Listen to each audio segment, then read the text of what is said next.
hakikat dari tindakan kita berpuasa. Kalau saya memutuskan untuk puasa, itu berarti apa sih? Bismillah, mari kita lanjutkan lagi belajar kita, ngaji kita.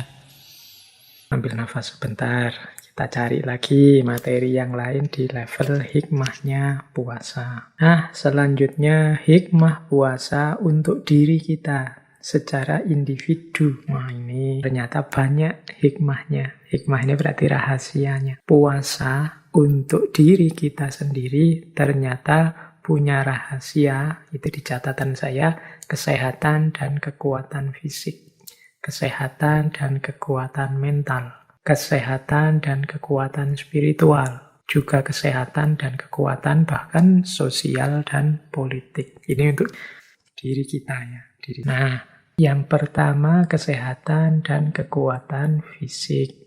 Wah, kalau ini ya teman-teman bisa googling. Hari ini banyak dokter-dokter ahli kesehatan yang berteori bagaimana manfaatnya puasa untuk kesehatan. Macam misalnya, ada yang saya ingat begini, ada yang dokter menyatakan bahwa puasa itu secara signifikan bisa menurunkan tekanan darah, kolesterol, trigliserid, kemudian juga hal-hal yang berhubungan dengan ketegangan diri, ketegangan fisik. Nah, itu bisa turun dengan puasa. Yo, teman-teman, kalau yang ini bisa merasakan sendirilah. Puasa itu ada yang bilang juga bisa mengurangi peradangan. Nanti bisa mencegah gangguan Alzheimer. Alzheimer itu pikun. Ada pula yang bilang puasa itu bisa melindungi kesehatan otak. Jadi meningkatkan pembentukan sel-sel saraf untuk meningkatkan fungsi kognitif kita. Dan mungkin segudang lagi yang lain manfaatnya puasa. Ini asror, hikmah atau rahasia di level medis. Kita mungkin tidak pernah berpikir sejauh itu. Kita mungkin ya puasa saja.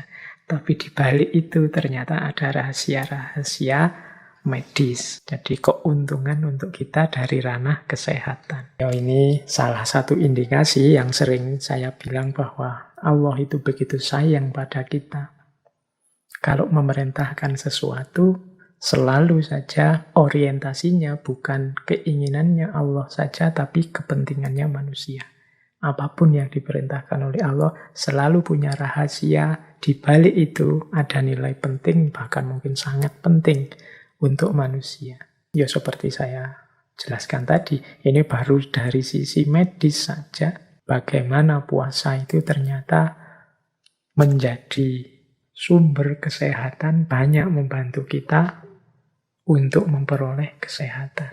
Ya ini namanya asror. Saya bilang tadi level asror atau hikmah itu ya kita tidak ngerti ini atau tidak nyampe ke sini, pikiran kita tidak masalah. Kita dapatkan kesehatan tanpa sadar bahwa itu sebenarnya hasil dari puasa.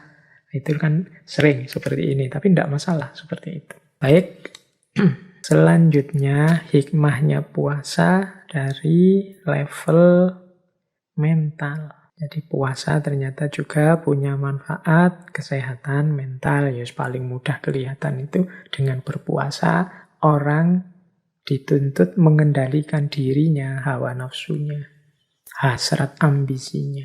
Puasa itu kan makna harafiahnya sering disebut adalah al-imsak, menahan diri. Nah, menahan diri dari hal-hal yang dilarang oleh agama secara mental, seperti melampiaskan hawa nafsu tanpa batas, ambisi yang tak terkendali, iri, dengki, dan lain sebagainya. Ini kan kalau puasa harus kita kendalikan. Efeknya secara mental juga positif. Jadi dengan itu akhirnya kita bisa mengendalikan diri. Kalau bahasa saya sering itu kita akhirnya jadi punya rem. Nah, itu manfaat mentalnya. Yo banyak sebenarnya, kalau ini dijelaskan nanti bisa masuk ke ranah akhlak, ke ranah pengendalian diri dan pembersihan diri. Yang ini sangat bermanfaat untuk kesehatan mental kita. Apalagi hari ini zaman yang Seperti di sesi teknologi kemarin itu kita yang serba terburu-buru, serba ingin segera sukses, serba dipepet kiri kanan, harus segera lulus, harus segera kawin, harus segera kaya, harus segera dapat pekerjaan, harus segera, semuanya harus segera. Nah, goncanglah mental kita. Nah, dengan puasa kita bisa mengendapkan semua itu agar tidak meruntuhkan hidup kita. Pelan-pelan kita tenangkan diri, kita stabilkan mental. Puasa menyediakan momen untuk itu. Itu yang kedua. Yang ketiga juga ternyata puasa punya hikmah spiritualnya. Kalau ini tidak perlu saya jelaskan ya, puasa itu pastinya ibadah yang disukai Allah.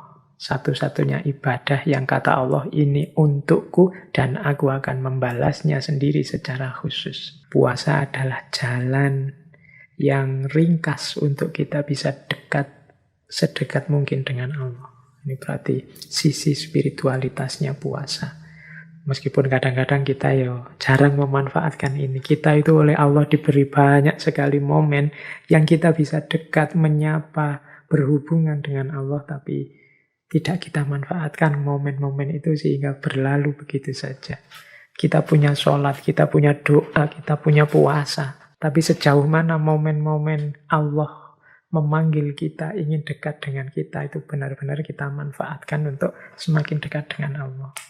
Banyak kita yang hanya menjalankannya formalitas dan rutinitas saja. Termasuk puasa ini.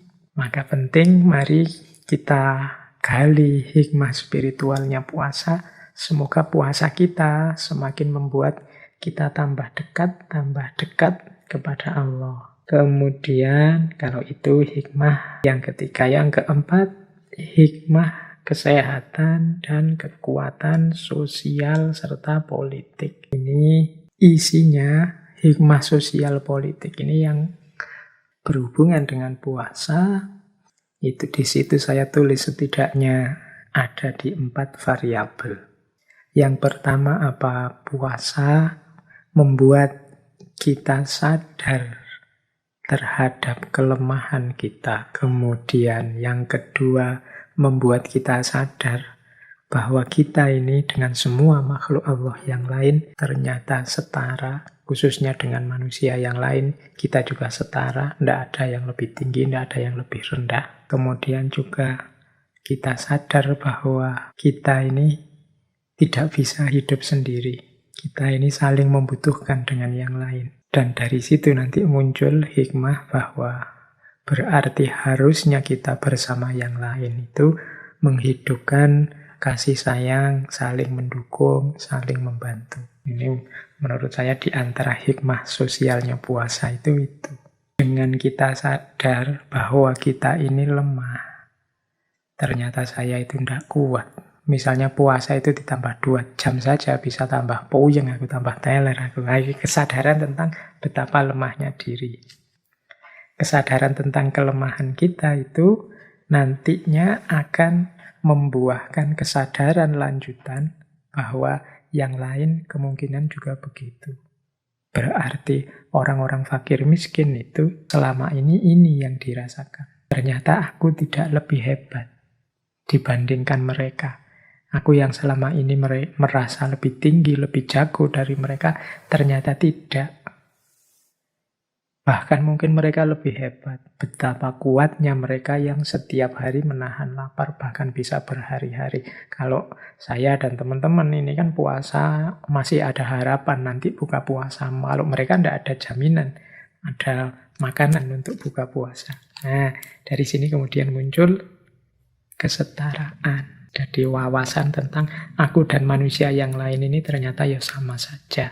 Pandangan kesetaraan kemudian memunculkan wawasan bahwa aku tidak bisa hidup sendiri. Jadi ternyata aku ini makhluknya Allah yang lemah. Karena aku lemah, aku butuh yang lain. Manusia dan manusia yang lain harus saling mendukung, saling bekerja sama. Aku mungkin harus membantu yang miskin karena kekayaanku yang miskin. Mungkin juga aku butuhkan bantuannya, mungkin tenaganya, mungkin waktunya, dan lain-lain. Jadi ini kesadaran lanjutannya.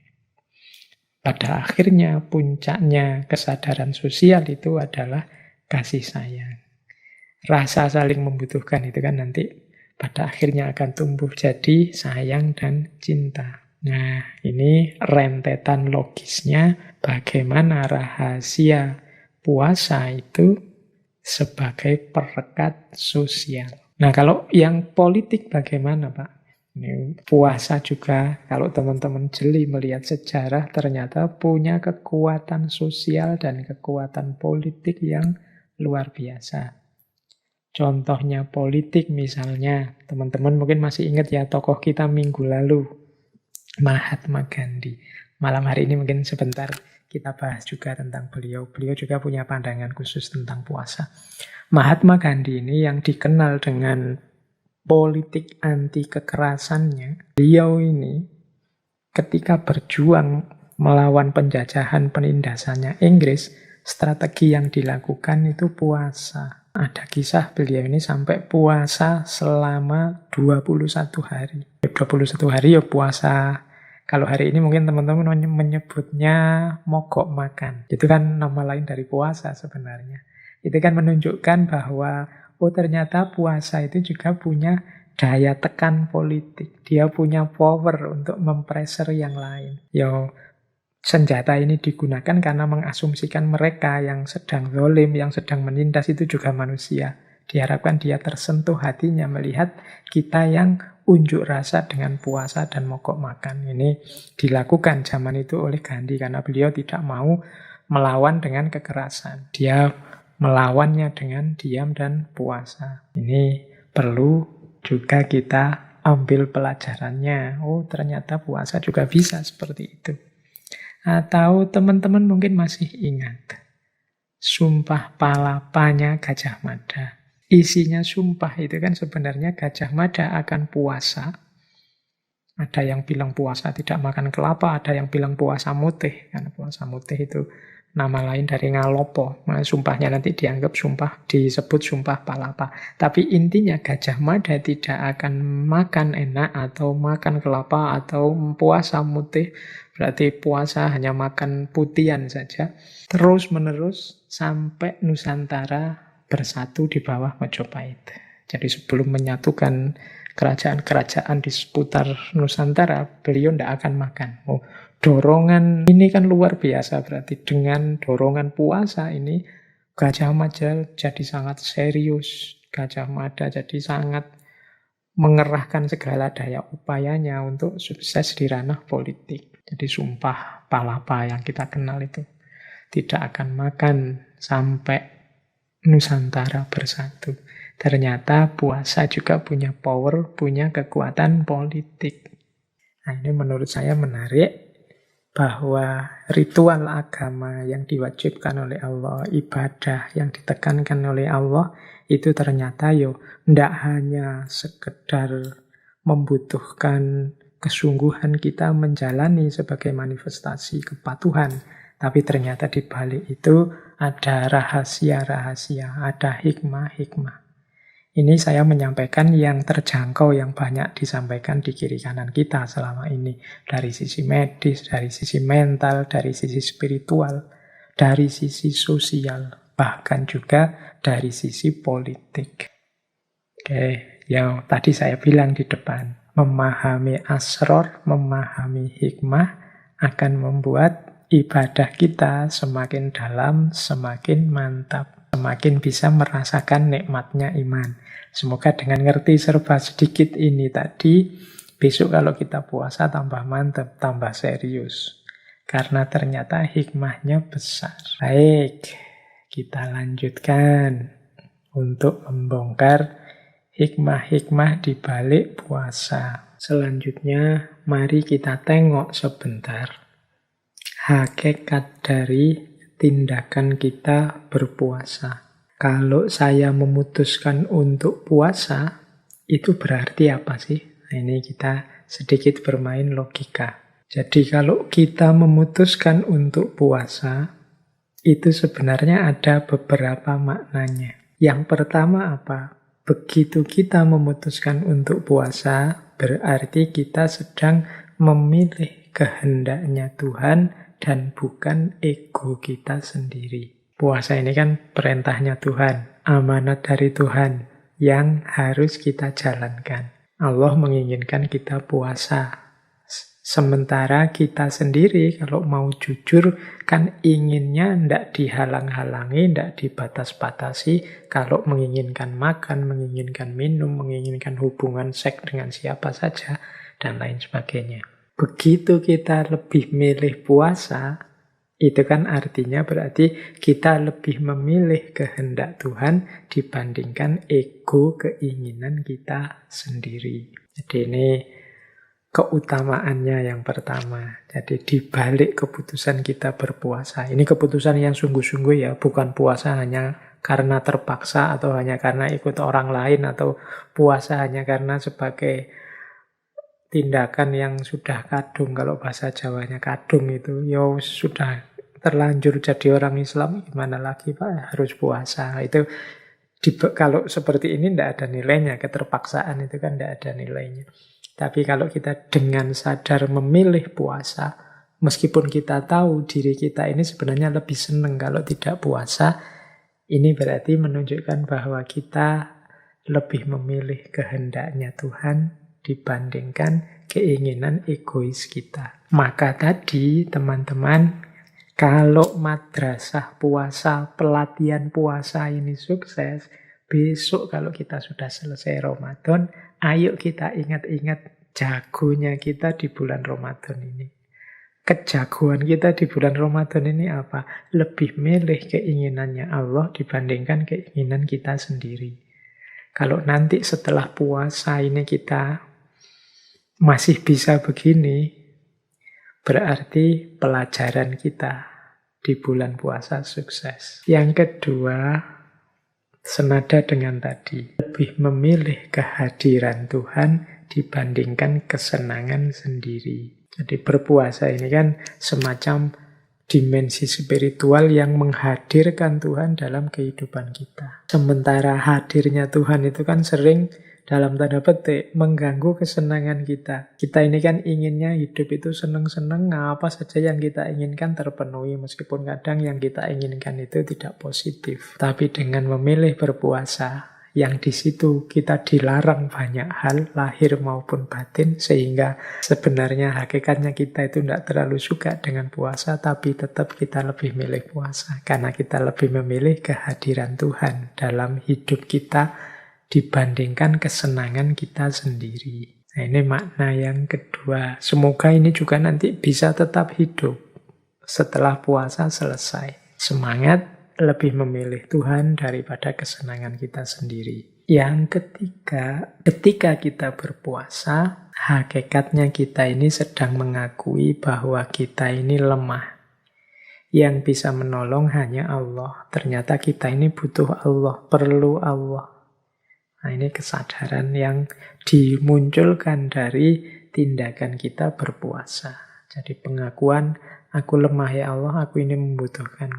Makanya ku jalani puasa, ku tunjukkan betapa aku ini tidak kuat, aku ini lemah. Banyak kekuranganku, hanya Engkau yang bisa membantu. Kemudian yang keempat, hakikat tindakan puasa adalah situasi ketika kita merendahkan diri itu kan menunjukkan betapa kita ini lemah, betapa kita ini rendah. Kita harus berjuang mati-matian mengatasi godaan nafsu, ambisi, dan lain sebagainya. Tapi tidak masalah, karena kesadaran bahwa kita lemah itu hakikatnya menunjukkan kita sedang dalam proses untuk naik. Jadi ini agak unik. Sadar bahwa kita lemah, tapi kesadaran bahwa kita lemah itu ternyata secara spiritual kita ini sedang meningkat. Kebalikannya, kalau ada orang menyadari dirinya atau menganggap dirinya sebagai yang tinggi, yang jago, yang hebat, justru secara spiritual biasanya dia turun. Nah, puasa ini momen kebalikannya. Kesadaran bahwa aku ini lemah dan rendah, tapi begitu kesadaran ini muncul, sejatinya level spiritual kita sedang naik. Banyak juga orang puasa yang tidak muncul kesadaran ini, ya mungkin karena puasanya banyak yang hanya formalitas, yang oleh Rasulullah disebut hanya mendapatkan lapar dan hausnya saja. Jadi ini sedikit uraian untuk menjelaskan apa sih hakikat tindakan puasa itu. Jadi ketika kita memilih berpuasa, berarti kita sedang memilih kehendaknya Tuhan dibandingkan keinginan egois kita. Kita lebih memilih kehadiran Tuhan dibandingkan kesenangan kita sendiri. Kita memilih untuk mengakui bahwa kita ini lemah dan membutuhkannya. Tidak mungkin kita sukses, kita berhasil, kita jaya dengan daya kita sendiri yang lemah. Dengan itu sebenarnya level spiritual kita sedang naik. Jadi kesadaran bahwa kita rendah sebaliknya menunjukkan spiritualitas kita yang sedang meningkat. Oke, nah sedikit-sedikit ya. Semoga teman-teman bisa menangkap ini. Saya tidak berani cepat-cepat, berpikirnya pelan-pelan. Khawatirnya ada yang meleset. Setelah ini mungkin agak dalam. Nah, disiapkan dulu ubur rampingnya. Kalau yang tadi sebenarnya masih naratif, masih sederhana. Uraian yang saya jelaskan sebelum ini itu teman-teman bisa menemukannya di mana-mana. Nah, setelah ini kita mungkin agak ke yang lebih filosofis lagi tentang puasa. Baik, kalau tidak bisa ditangkap, misalnya susah dipahami, ya tidak apa-apa, didengarkan saja. Paling tidak teman-teman sudah dapat pahala dan ridhonya Allah dengan mengaji, dengan memperluas wawasan, mencari ilmu. Insya Allah, kalau memang Allah mengizinkan, ya nanti cahayanya masuk. Kalau tidak, ya kita berdoa semoga Allah ridho dan memberikan cahayanya. Yang lebihnya mohon maaf. Wallahul muwaffiq, wallahu a'lam bissawab. Wassalamualaikum warahmatullahi wabarakatuh.